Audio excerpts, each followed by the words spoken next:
হরে কৃষ্ণ হরে রাম, কৃষ্ণ নাম শ্রেষ্ঠ নাম। প্রত্যেক দিন এই নাম নিলে মনটা সত্যি আনন্দে ভরে যায়। জয় শ্রীকৃষ্ণ চৈতন্য প্রভু নিত্যানন্দ শ্রী অদ্বৈত গদাধর শ্রীবাস আদি গৌরভক্তবৃন্দ, অর্থাৎ শ্রীকৃষ্ণ চৈতন্য প্রভু নিত্যানন্দ শ্রী অদ্বৈত আচার্য শ্রী গদাধর এবং শ্রীবাস আদি গৌরভক্তবৃন্দের জয় হোক।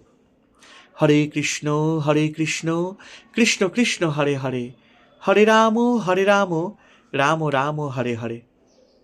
এই মহামন্ত্রের অর্থাৎ হরে ভগবানের আহ্লাদিনী শক্তি শ্রীমতী রাধারানীর নাম হরা, সম্বোধনে হরে।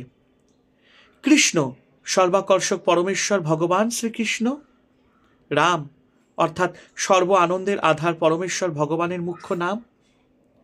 হে ভগবানের আহ্লাদিনী শক্তি শ্রীমতী রাধারানী, হে সর্বাকর্ষক পরমেশ্বর ভগবান শ্রীকৃষ্ণ, হে সর্বানন্দদায়ক ভগবান, আপনারা আমাকে কৃপাপূর্বক আমাদের প্রেমময়ী সেবায় নিয়োজিত করুন। কি সুন্দর এই মহামন্ত্রের অর্থ। হরে কৃষ্ণ কৃষ্ণ কৃষ্ণ হরে হরে, হরে রাম রাম রাম হরে হরে। হরে কৃষ্ণ হরে রাম, কৃষ্ণ নাম শ্রেষ্ঠ নাম।